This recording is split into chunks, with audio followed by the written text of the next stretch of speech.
ಎಲ್ಲರಿಗೂ ನಮಸ್ಕಾರ.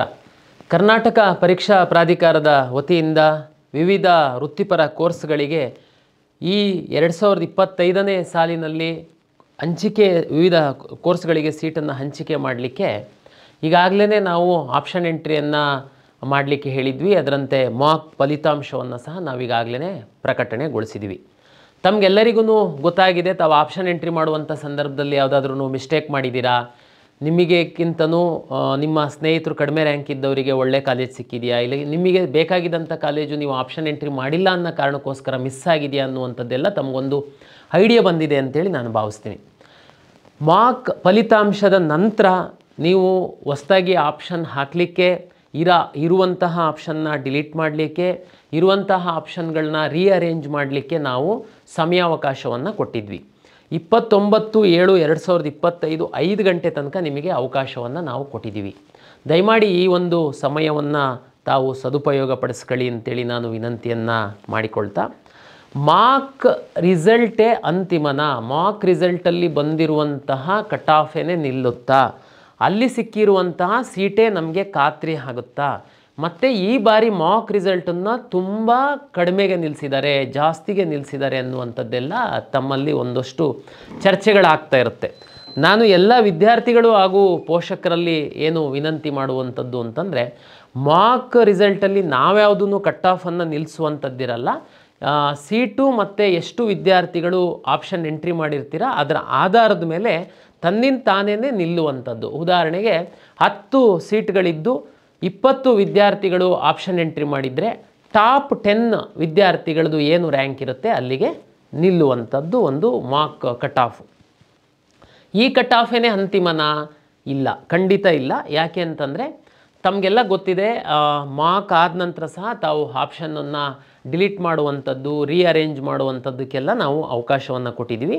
ಸಾಕಷ್ಟು ತಾವು ಅದ್ರ ಮೇಲೆ ಒಂದು ರಿಸರ್ಚನ್ನು ಮಾಡಿ ತಾವು ಬದಲಾವಣೆಗಳನ್ನ ಮಾಡ್ಕೊಳ್ತೀರಾ. ಹಾಗಾಗಿ ಇದು ಅಂತಿಮ ಅಲ್ಲ, ವ್ಯತ್ಯಾಸ ಆಗುತ್ತೆ. ಆದರೆ ನಿಮಗೆ ಒಂದು ಫೇರ್ ಐಡಿಯಾ ಬರುತ್ತೆ, ನಮ್ಮ ಸ್ಥಾನ ಎಲ್ಲಿದೆ, ನಮಗೆ ಎಲ್ಲಿ ಸಿಕ್ಬೋದು ಅನ್ನುವಂಥದ್ದು ತಮಗೆ ಗೊತ್ತಾಗುತ್ತೆ. ಯಾಕೆ ಅಂತಂದರೆ ನಾವು ರಿಸರ್ವೇಷನ್ನು ಇದೆಲ್ಲದನ್ನು ಆಧರಿಸಿನೇ ನಾವು ಅಲಾಟ್ ಮಾಡಿರುವಂಥದ್ರಿಂದ ತಮಗೆ ಒಂದು ಓವರಾಲ್ ಐಡಿಯಾ ಬರುತ್ತೆ ನಮಗೆ ಎಲ್ಲಿ ನಿಲ್ಬೋದು ಅಂತೇಳಿ. MCC ಅವರು ಡೇಟನ್ನು ಎಕ್ಸ್ಟೆಂಡ್ ಮಾಡಿದ್ದಾರೆ, KE ಅವರು ಡೇಟನ್ನು ಎಕ್ಸ್ಟೆಂಡ್ ಮಾಡ್ತಾರಾ? ಏಕೆ ಅಂತಂದರೆ MCC ಅವ್ರ ಟೈಮ್ ಟೇಬಲ್ನ ಫಾಲೋ ಮಾಡಬೇಕು. ಇದು ಎಲ್ಲ ಒಂದಷ್ಟು ಪೋಷಕರಲ್ಲಿ ಗೊಂದಲ ಇರುತ್ತೆ. 29/7/2025 5 ಗಂಟೆ ತನಕ ನಾವು ಮಾಕ್ ರಿಸಲ್ಟ್ ಆ ನಂತರ ನಿಮಗೆ ಆಪ್ಷನ್ ಎಂಟ್ರಿ ಮಾಡಲಿಕ್ಕೆ ಅವಕಾಶ ಕೊಟ್ಟಿದ್ದೀವಿ. ನಮ್ಮದು ಇದು ಲಾಸ್ಟು 29/7/2025 5 ಗಂಟೆ ನಂತರ ನಾವು ಟೈಮನ್ನು ಎಕ್ಸ್ಟೆಂಡ್ ಮಾಡಲ್ಲ. MCC ಅವರು 2 ದಿನ ಎಕ್ಸ್ಟೆಂಡ್ ಮಾಡಿದ್ದಾರೆ, ನಮಗೆ ಅದರದ್ದು ಏನು ಪರಿಣಾಮ ಬೀಳಲ್ಲ. ಏಕೆಂದರೆ ನಮಗೆ 30ರಿಂದ 6ನೇ ತಾರೀಕಿನ ತನಕ ಸ್ಟೇಟ್ ಕೌನ್ಸಿಲಿಂಗ್ ಮಾಡುವಂಥದ್ದು ಕೇಳಿದ್ದಾರೆ. ಅವರು 2 ದಿನ ರಿಸಲ್ಟು ಲೇಟಾಗಿ ಮಾಡ್ತಾರೆ, ನಾವು 2 ದಿನ ರಿಸಲ್ಟು ಬೇಗ ಮಾಡ್ತಾರೆ. ಫಸ್ಟ್ ರೌಂಡು ಸೆಕೆಂಡ್ ರೌಂಡಲ್ಲಿ ಏನೂ ವ್ಯತ್ಯಾಸ ಆಗಲ್ಲ, ದಯಮಾಡಿ ಅರ್ಥ ಮಾಡ್ಕೊಳ್ಳಿ. ಕೆಲವರು ಹೇಳ್ತಾರೆ ಇಲ್ಲ MCC ಅವರು ಫಸ್ಟು ಅಲಾಟ್ ಮಾಡಿಬಿಟ್ರೆ ವಿದ್ಯಾರ್ಥಿಗಳೆಲ್ಲ ಅಲ್ಲಿ ಹೋಗಿಬಿಡ್ತಾರೆ. ಹಂಗಿರಲ್ಲ. ಯಾಕೆಂತಂದರೆ MCC ಅವರು ರಿಸಲ್ಟನ್ನು ಫಸ್ಟು ಅನೌನ್ಸ್ ಮಾಡಿದರೂ ಸಹ 1-2 ದಿನದಲ್ಲಿ ನಾವು ಸಹ ರಿಸಲ್ಟನ್ನು ಅನೌನ್ಸ್ ಮಾಡ್ತೀವಿ. ಹಾಗಾಗಿ ಅಲ್ಲಿ ರಿಸಲ್ಟ್ ಅನೌನ್ಸ್ ಆಗ್ತಿದ್ದಂಗೆ ನಮ್ಮಿಂದ ಯಾರೂ ವಿದ್ಯಾರ್ಥಿಗಳು ಎಕ್ಸಿಟ್ ಆಗಲ್ಲ. ನಮ್ಮಲ್ಲಿ ಏನು ಅಲಾಟ್ ಮಾಡ್ತಾರೆ ಅಂತ ನೋಡಿ ಪೇರೆಂಟ್ಸು ಡಿಸೈಡ್ ಮಾಡುವಂಥದ್ದಕ್ಕೆ ಅವಕಾಶ ಇರುತ್ತೆ. ಇದು 2ನೇ ರೌಂಡಿನ ನಂತರ ವೀಡೌಟ್ ಮಾಡುವಂಥದ್ದು, ಅಂದರೆ ಯಾರು MCCನಲ್ಲಿ ಸೀಟ್ ತಗೊಂಡು ಅಡ್ಮಿಷನ್ ಆಗ್ತಾರೆ ನಮ್ಮಲ್ಲಿ ಅವ್ರನ್ನ ಕೌನ್ಸಿಲಿಂಗಿಂದ ಬ್ಯಾನ್ ಮಾಡುವಂಥ ಪ್ರಕ್ರಿಯೆಯೆಲ್ಲ 2ನೇ ಸುತ್ತಿನ ನಂತರ ನಡೆಯುತ್ತೆ. ಹಾಗಾಗಿ ಮೊದಲ ಸುತ್ತಿನಲ್ಲಿ MCCನಲ್ಲೂ ಭಾಗವಹಿಸಿ ಮಕ್ಕಳು ಅಲಾಟ್ ಆಗುತ್ತೆ ಸೀಟು, ನಮ್ಮಲ್ಲೂ ಭಾಗವಹಿಸಿರ್ತೀರ ಅಲಾಟ್ ಆಗುತ್ತೆ. ತಾವು ಡಿಸೈಡ್ ಮಾಡ್ತೀರಾ ಎಲ್ಲಿ ಹೋಗಬೇಕು, ಯಾವ್ದು ಸೂಕ್ತ ಅಂತೇಳಿ. ಅದನ್ನು ಉದಾಹರಣೆಗೆ ನೀವು MCCಗೆ ಹೋಯಿತು ಅಂತಂದರೆ ನಮ್ಮಲ್ಲಿ ಬಿಡುವಂಥ ಸೀಟನ್ನು ನಾವು ಸೆಕೆಂಡ್ ರೌಂಡಿಗೆ ನಾವು ಹಾಕ್ಕೊಳ್ತೀವಿ. ಒಂದು ವೇಳೆ ನಮ್ಮಲ್ಲಿ ಹೋದ್ರಿ ಅಂತಂದರೆ ಅದು MCC ಅವರು ಆ ಸೀಟನ್ನು ನೆಕ್ಸ್ಟ್ ರೌಂಡಿಗೆ ಅವರು ಹಾಕಿಕೊಳ್ತಾರೆ. ಹಾಗಾಗಿ ಮೊದಲ ರೌಂಡಲ್ಲಿ MCC ಅವರು 1-2 ದಿನ ಮೊದಲು, ನಾವು 1-2 ದಿನ ಮೊದಲು ರಿಸಲ್ಟು ಅನೌನ್ಸ್ ಮಾಡಿದರೆ ಏನೂ ಪ್ರಾಬ್ಲಮ್ ಆಗಲ್ಲ, ಅರ್ಥ ಮಾಡ್ಕೊಳ್ಳಿ. ಆಮೇಲೆ MCC ಅವರು ಮೆಡಿಕಲ್ ಮಾತ್ರ ಮಾಡ್ತಾರೆ, ಅವರು ಅಡ್ಮಿಷನ್ನಿಗೆ ಸ್ವಲ್ಪ ಸಮಯವನ್ನು ಕೊಡ್ತಾರೆ. ನಮ್ಮ ಅನಿವಾರ್ಯತೆ ಏನಿದೆ ಅಂತಂದರೆ ವಿವಿಧ ಕೋರ್ಸ್ಗಳಿಗೆ ಮಾಡೋದ್ರಿಂದ ನಾವು ಸಾಕಷ್ಟು ಸಮಯವನ್ನು ಕೊಡಬೇಕಾಗುತ್ತೆ. ಹಾಗಾಗಿ ನಮ್ಮ ಟೈಮ್ ಟೇಬಲ್ನ ನಾವು ಫಾಲೋ ಮಾಡ್ತೀವಿ. ಹಾಗಾಗಿ 29/7/2025 ಸಂಜೆ 5 ಗಂಟೆ ಒಳಗಡೆ ತಾವು ದಯಮಾಡಿ ಆಪ್ಷನ್ ಎಂಟ್ರಿ ಮಾಡಿಲ್ಲ ಅಂತಂದರೆ ಮಾಡಿ, ರಿಅರೇಂಜ್ ಮಾಡಿಲ್ಲ ಅಂತಂದರೆ ಮಾಡಿ. ನಿಮಗೆ ಇದು ಅಂತಿಮ ಅವಕಾಶ ಆಗಿದೆ. ನನಗೆ ಯಾರೋ ಕೇಳ್ತಾಯಿದ್ರು, ಮೆಡಿಕಲ್ ನಮಗೆ ಈಗ 12 ಲಕ್ಷದ್ದು ಸೀಟಿಗೆ ನಮ್ಮ ಪ್ರಿಯಾರಿಟಿ ಇದೆ, ಒಂದು ವೇಳೆ ಸಿಕ್ಕಿಲ್ಲ ಅಂತಂದರೆ ನಾವು ಮ್ಯಾನೇಜ್ಮೆಂಟು ಕೆಲವೊಂದಕ್ಕೆ ಹೋಗಬೇಕು ಅಂತ ಇದ್ದೀವಿ, ಅದನ್ನು ನಂತರ ಹಾಕಿಕೊಳ್ಬೋದಾ, ನಾವು ಅದನ್ನು ಸಪ್ರೇಟ್ ಮಾಡಬೇಕಾ? ದಯಮಾಡಿ ನೀವು ಪ್ರಿಯಾರಿಟಿ ಸೆಟ್ ಮಾಡಿ. ಉದಾಹರಣೆಗೆ ಮೆಡಿಕಲ್ ವಿದ್ಯಾರ್ಥಿಗಳಿಗೆ ಸಂಬಂಧಪಟ್ಟಂತೆ ತಾವು ಸರ್ಕಾರಿ ಸೀಟ್ ಸಿಗೋ ಬಾರ್ಡ್ರಲ್ಲಿದ್ದೀರಾ, ಇಲ್ಲ ಹೈಯರ್ ಫೀಸು 12 ಲಕ್ಷದ್ದು ಫೀಸ್ ಇದೆ, ನಂತರ ಪ್ರೈವೇಟ್ ಯೂನಿವರ್ಸಿಟಿದು ಸೀಟ್ದು ಸ್ವಲ್ಪ ಜಾಸ್ತಿ ಫೀಸ್ ಇರುವಂಥದ್ದಿದೆ, ನಂತರ ಮ್ಯಾನೇಜ್ಮೆಂಟ್ ಸೀಟು. ನೀವು ಈ ರೀತಿ ಪ್ರಿಯಾರಿಟಿ ಸೆಟ್ ಮಾಡ್ಕೊಳ್ತಾ ಬರಬೇಕು. ಹೈಯರ್ ಫೀಸ್ದು ಒಂದು ವೇಳೆ 12 ಲಕ್ಷದ ಸೀಟ್ ಸಿಗಲ್ಲಪ್ಪ ನಮಗೆ, ನಾವು ಸ್ವಲ್ಪ ಜಾಸ್ತಿ ಆದ್ರೂ ನಾವು ಹೋಗ್ತೀವಿ, ಸಿಕ್ಕಿಲ್ಲ ಅಂದರೆ ಹೋಗ್ತೀವಿ ಅಂತಂದರೆ ತಾವು ದಯಮಾಡಿ ಈಗಲೇ ಅದ್ರ ಕೆಳಗಡೆ ಹಾಕಿ ಆಪ್ಷನನ್ನು. ಉದಾಹರಣೆಗೆ ಪ್ರೈವೇಟ್ ಯೂನಿವರ್ಸಿಟಿದು ಸೀಟು 12 ಲಕ್ಷಕ್ಕಿಂತ ಸ್ವಲ್ಪ ಜಾಸ್ತಿ ಇದೆ, ಮ್ಯಾನೇಜ್ಮೆಂಟ್ಗಿಂತ ಸ್ವಲ್ಪ ಕಡಿಮೆ ಇದೆ, ಅದನ್ನು ತಾವು ಹಾಕ್ಬೋದಾಗಿರುತ್ತೆ. ಇಲ್ಲ ಅದೂ ಸಿಕ್ಕಿಲ್ಲ ಅಂದರೆ ನಾವು ಮ್ಯಾನೇಜ್ಮೆಂಟಿಗೆ ಹೋಗಬೇಕು ಅಂತಿದ್ದೀವಿ, ನಂತರ ಡಿಸೈಡ್ ಮಾಡ್ತೀವಿ. ನಂತರ ಅಂತಂದರೆ ನೀವು 2ನೇ ರೌಂಡ್ ತನಕ ಡಿಸೈಡ್ ಮಾಡಲಿಕ್ಕಾಗಲ್ಲ. ಅದಕ್ಕೆ ನಾನು ಹೇಳುವಂಥದ್ದು, ನೀವು ಮ್ಯಾನೇಜ್ಮೆಂಟ್ ಸೀಟನ್ನು ಅನಿವಾರ್ಯ ಅಂದರೆ ನಾವು ಕಳಿಸ್ಬೇಕು ಅಂತಿದ್ರೆ ದಯಮಾಡಿ 12 ಲಕ್ಷ ಹೈಯರ್ ಫೀಸು ನಂತರ ಪ್ರೈವೇಟ್ ಯೂನಿವರ್ಸಿಟಿದು ಸೀಟ್ ನಂತರ ಅನಿವಾರ್ಯ ಬಂದರೆ ನಾವು ಕಳಿಸ್ತೀವಿ ಅಂದರೆ ಮ್ಯಾನೇಜ್ಮೆಂಟು ಸೀಟ್ಗಳಿಗೆ ಸಹ ಈಗಲೇ ಆಪ್ಷನ್ ಎಂಟ್ರಿ ಮಾಡಿ ಪ್ರಿಯಾರಿಟಿ ಸೆಟ್ ಮಾಡಿ. First, second, third. ಅದು ಸಿಕ್ಕಿಲ್ಲ ಅಂದರೆ ಇದು ಸಿಕ್ಕಿಲ್ಲ ಅಂತಂದರೆ ಇದು, ನಾವು ಅಲಾಟ್ ಮಾಡುವಂಥ ಸಂದರ್ಭದಲ್ಲಿ ಸಹ ಅದೇ ರೀತಿ ಅನುಸರಿಸ್ತೀವಿ. ಇನ್ನೊಂದಷ್ಟು ಪೇರೆಂಟ್ಸ್ದು ನಾವು ಥರ್ಡ್ ರೌಂಡಲ್ಲಿ ಫ್ರೆಶ್ ಆಪ್ಷನ್, ನೀವು ಫಸ್ಟ್ ರೌಂಡಲ್ಲಿ ನೀವು ಏನು ಇವತ್ತು 29 ಹೊತ್ತಿಗೆ ಆಪ್ಷನ್ ಎಂಟ್ರಿ ಮಾಡ್ತೀರಾ, ನೀವು ಮಧ್ಯದಲ್ಲಿ ಆಪ್ಷನ್ ಎಂಟ್ರಿ ಮಾಡೋದಕ್ಕೆ ಬಿಡಲ್ಲ ಅಂತ ಹೇಳ್ತಾ ಇದ್ದೀರಾ. ಒಂದು ಸರಿ ರಿಯಲ್ ಅಲಾಟ್ಮೆಂಟ್ ಆದ ನಂತರ ನೀವು ಡಿಲೀಟ್ ಮಾಡ್ಬೋದು, ರಿಅರೇಂಜ್ ಮಾಡ್ಬೋದು, ಬಟ್ ಹೊರಗಿಂದ ಆಪ್ಷನ್ ತಂದು ಹಾಕುವಂಥದ್ದಕ್ಕೆ ಅವಕಾಶ ಇಲ್ಲ ಅಂತ ಹೇಳ್ತಾ ಇದ್ದೀರಾ. ಓಕೆ, ಸೆಕೆಂಡ್ ರೌಂಡ್ ಆದ ನಂತರ ಥರ್ಡ್ ರೌಂಡಿಗೆ ನೀವು, ಥರ್ಡ್ ರೌಂಡು ಮೆಡಿಕಲಲ್ಲಿ ಮಾಪಪ್ ರೌಂಡ್ ಅಂತೇಳಿ ಹೇಳ್ತೀವಿ, ಆ ರೌಂಡಿಗೆ ಬಿಡ್ತೀರಾ?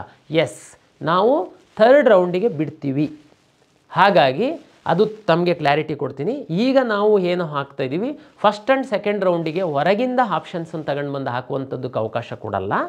ಯಾರಿಗೆ ಒಂದು ವೇಳೆ ಸಿಕ್ಕಿಲ್ಲ ಸೀಟು, ಮೆಡಿಕಲ್ ಸೀಟ್ ಸಿಕ್ಕಿಲ್ಲ, ಅವರು ಅನಿವಾರ್ಯವಾಗಿ ಸೆಕೆಂಡ್ ರೌಂಡಲ್ಲಿ ಅಕಸ್ಮಾತ್ ಎಲ್ಲಾದ್ರೂ ಅಡ್ಮಿಟ್ ಆಗಿರ್ಬೋದು, ತಾವು ಡೆಂಟಲ್ಲು, ಆಯುಷ್ ಎಲ್ಲಾದ್ರೂ ಆಗಿರ್ಬೋದು, ಇಲ್ಲ ಇಂಜಿನಿಯರಿಂಗ್ ಆಗಿರ್ಬೋದು, ನರ್ಸಿಂಗ್ ಆಗಿರ್ಬೋದು. ಥರ್ಡ್ ರೌಂಡಲ್ಲಿ ಮಾಪಪ್ ರೌಂಡಲ್ಲಿ ಸೀಟೇ ಸಿಕ್ಕಿಲ್ದಿರುವಂತಹ ವಿದ್ಯಾರ್ಥಿಗಳು ಭಾಗವಹಿಸುವಂಥದ್ದಕ್ಕೆ ಅವಕಾಶ ಕೊಡ್ತೀವಿ. ಮತ್ತು ಏನು ಆ ರೌಂಡಲ್ಲಿ ಅವೈಲೇಬಲ್ ಸೀಟ್ಸ್ ಇರುತ್ತೆ, ಆ ಸೀಟ್ಗಳಿಗೆ ನೀವು ಆಪ್ಷನ್ ಹಾಕುವಂಥದ್ದಕ್ಕೆ ಸಹ ನಾವು ಅವಕಾಶವನ್ನು ಕೊಡ್ತೀವಿ. ಆದರೆ 2ನೇ ರೌಂಡ್ ತನಕ ಕೊಡಲ್ಲ. ಮೆಡಿಕಲ್ ವಿದ್ಯಾರ್ಥಿಗಳಿಗೆ ತಮಗೆ ವಿಶೇಷವಾಗಿ ತಾವು ಜಾಗೃತಿಯಿಂದ ಇದು ಹಾಕಬೇಕಾಗುತ್ತೆ. ಯಾಕೆಂತಂದರೆ ಫಸ್ಟ್ ರೌಂಡಲ್ಲಿ ನೀವು ಆಪ್ಷನ್ ಎಂಟ್ರಿ ಮಾಡಿ ಏನು ಸೀಟ್ ಅಲಾಟ್ ಆಗುತ್ತೆ, ನೀವು ಅದನ್ನು ಸೆಕೆಂಡ್ ರೌಂಡಿಗೆ ಹೋಗ್ಬೋದು. ಬಟ್ ತುಂಬ ಜವಾಬ್ದಾರಿಯಿಂದ ನೀವು ಹಾಕಿ, ಮ್ಯಾನೇಜ್ಮೆಂಟ್ ಸೀಟು ನಿಮಗೆ ಫೈನಾನ್ಷಿಯಲಿ ಶಕ್ತಿ ಇತ್ತು, ನೀವು ಡಿಸೈಡ್ ಮಾಡಿದ್ದೀರಾ ಅಂತಂದರೆ ಹಾಕುವಂಥದ್ದು. ಸುಮ್ಮನೆ ಹಾಕಿಡೋಣ ನಂತರ ನೋಡೋಣ ಅದು ಎಲ್ಲ ಮಾಡೋಕ್ಕೆ ಹೋಗಬೇಡಿ. ಸ್ವಲ್ಪ ಕಾಳಜಿಯಿಂದ ನೀವು ಅದನ್ನು ಮಾಡಿ. ಎನಿವೆ ನಿಮಗೆ ಚಾಯ್ಸ್ 1, 2, 3, 4 ಅಂತೇಳಿ ನಾವು ಕೊಡ್ತೀವಿ. ಅಂದರೆ ನೀವು ಎಕ್ಸಿಟ್ ಆಗುವಂತಹ ಅವಕಾಶಗಳನ್ನ ಸಹ ನಾವು ಕೊಡ್ತೀವಿ. ಅದನ್ನು ನಂತರದ ದಿನಗಳಲ್ಲಿ ನಾವು ವಿವರಣೆಯನ್ನು ಕೊಡ್ತೀವಿ. ಸದ್ಯಕ್ಕೆ ನಿಮಗೆ ಇಷ್ಟು ವಿಷಯ ಅಂತಿಮ ನೀವು ಆಪ್ಷನ್ ಎಂಟ್ರಿ ಮಾಡೋದ್ರಿಂದ ಕೆಲವು ಮಾಹಿತಿ ನನಗೆ ಫ್ರೀಕ್ವೆಂಟ್ಲಿ ಕೇಳ್ತಿದ್ದರಿಂದ ಆ ಪೋಷಕರಿಗೆ ತಿಳಿಸ್ಬೇಕು ಅಂದಿದ್ದಕ್ಕೆ ತಮ್ಮ ಮುಂದೆ ಬಂದು ಈ ವಿಷಯವನ್ನು ತಿಳಿಸ್ತಾ ಇದ್ದೀನಿ. ಕೆಲವರು ಈ ಆಯುರ್ವೇದಕ್ಕೆ ಸಂಬಂಧಪಟ್ಟಂಥ ಸೀಟ್ ಮ್ಯಾಟ್ರಿಕ್ಸೇ ಬಂದಿಲ್ಲ, ಆಪ್ಷನ್ ಎಂಟ್ರಿನೇ ಬಿಟ್ಟಿಲ್ಲ, ಇನ್ನೂ ನೀವು ಹೇಗೆ ಮಾಡ್ತೀರಾ ಕಂಬೈನ್ಡ್ ಕೌನ್ಸಿಲಿಂಗು? ನೋಡಿ, ನಮ್ಮ ಶಕ್ತಿ ಮೀರಿ ನಾವು ಪ್ರಯತ್ನ ಮಾಡಿದ್ದೀವಿ ಸಂಬಂಧಪಟ್ಟ ಇಲಾಖೆಗೆ. ಅವರಿಗೆ ಇನ್ನೂ ಕೆಲವೊಂದು ಅನುಮತಿನೇ ಸಿಕ್ಕಿಲ್ದಿರೋದ್ರಿಂದ ನಮಗೆ ಆಪ್ಷನ್ ಎಂಟ್ರಿ ಮಾಡಲಿಕ್ಕೆ ಸೀಟ್ ಮ್ಯಾಟ್ರಿಕ್ಸ್ ಕೊಟ್ಟಿಲ್ಲ. ಅವರ ಒಂದು ಇಲಾಖೆಗೋಸ್ಕರ ನಾನು ಇತರೆ 8-9 ಇಲಾಖೆಗಳನ್ನು ನಾನು ಹೋಲ್ಡ್ ಮಾಡಿ ಇಡಲಿಕ್ಕಾಗಲ್ಲ ಅಂಥೇಳಿ ನಾನು ಆಯುರ್ವೇದ ಸೀಟ್ ಮ್ಯಾಟ್ರಿಕ್ಸ್ನ ಕೊಟ್ಟಿಲ್ದಿರೋದ್ರಿಂದ ಅದನ್ನು ಆಪ್ಷನ್ ಎಂಟ್ರಿ ಬಿಟ್ಟು ಉಳಿದಂಥದ್ದನ್ನು ನಾನು ಸೀಟ್ ಅಲಾಟ್ಮೆಂಟ್ ಮಾಡುವಂಥದ್ದು. ಸೆಕೆಂಡ್ ರೌಂಡಲ್ಲಿ ನಾವು ಅದನ್ನು ಆಪ್ಷನ್ ಎಂಟ್ರಿ ಮಾಡುವಂಥದ್ದಕ್ಕೆ ಅವಕಾಶ ಮಾಡಿಕೊಡ್ತೀವಿ. ನಮಗಿದು ಅನಿವಾರ್ಯ ಆಗಿದೆ ಎನ್ನುವಂಥದ್ದನ್ನು ಯಾರು ಆಯುರ್ವೇದಕ್ಕೆ ಆಸ್ಪಿರೆಂಟ್ಸ್ ಇದ್ದೀರಾ ತಮಗೆ ಹೇಳ್ತಾ, ತಾವು ತುಂಬ ಜವಾಬ್ದಾರಿಯಿಂದ ಆಪ್ಷನ್ ಎಂಟ್ರಿ ಮಾಡಿ ತಮಗೆ ಒಳ್ಳೆ ರೀತಿ ಮಾಡಿದರೆ ನಿಮಗೆ ನಿಮ್ಮ ರ್ಯಾಂಕಿಗೆ ತಕ್ಕಂತಹ ಒಂದು ಸೀಟು ಸಿಗುವಂಥದ್ದಕ್ಕೆ ಅವಕಾಶ ಆಗುತ್ತೆ. ಆಮೇಲೆ ಕೆಲವು ಎಲ್ಲ ನಿಮಗೆ ಗೊತ್ತಿರ್ಬೋದು, ಕೆಲವು ಸೀಟ್ ಅಲಾಟ್ ಆಗಿಲ್ಲ. ಉದಾಹರಣೆಗೆ ನಮ್ಮ PH ಕ್ಯಾಟಗರಿಗೆ ಸಂಬಂಧಪಟ್ಟಂತೆ ಇದ್ದಿರ್ಬೋದು. NRI ಮ್ಯಾನೇಜ್ಮೆಂಟು NRI ಫೀಸ್ ಒಂದೇ ಇದ್ರೂ NRI 15% ಇರೋದ್ರಿಂದ ಸಾಕಷ್ಟು ಸೀಟ್ ಅಲಾಟ್ ಆಗಿರಲ್ಲ. ಅದೆಲ್ಲದೂ ಫಸ್ಟ್ ರೌಂಡಲ್ಲಿ ಕನ್ವರ್ಟ್ ಆಗಲ್ಲ. ಸೆಕೆಂಡ್ ರೌಂಡಲ್ಲಿ ಫಸ್ಟು ನಾವು ಅದನ್ನು ಆ ಕ್ಯಾಟಗರಿ ಯಾವುದಿದೆ ಅವರಿಗೆ ನೋಡ್ತೀವಿ. ಅದು ಇಲ್ಲ ಅಂತಂದರೆ ನಂತರ ಕನ್ವರ್ಟ್ ಮಾಡಿ ಅದನ್ನು ಸೆಕೆಂಡ್ ರೌಂಡಲ್ಲೇ ಅಲಾಟ್ ಮಾಡುವಂತಹ ಪ್ರಕ್ರಿಯೆ ನಡೆಯುತ್ತೆ. ಇದು ತಮ್ಮ ಮಾಹಿತಿಗಾಗಿ ಹೇಳ್ತಾ ಎಲ್ಲರಿಗೂ ಒಳ್ಳೆಯದಾಗಲಿ, ಒಳ್ಳೆ ರೀತಿಯ ಆಪ್ಷನ್ ಎಂಟ್ರಿ ಮಾಡಿ ಒಳ್ಳೆ ಸೀಟನ್ನು ಪಡೆಯಿರಿ ಅಂತೇಳಿ ಶುಭವನ್ನು ಕೋರ್ತಾ ಎಲ್ಲ ವಿದ್ಯಾರ್ಥಿಗಳಿಗೆ ಹಾಗೂ ಪೋಷಕರಿಗೆ ಪ್ರಾಧಿಕಾರದ ವತಿಯಿಂದ ಮತ್ತೊಮ್ಮೆ ನಮಸ್ಕಾರಗಳು.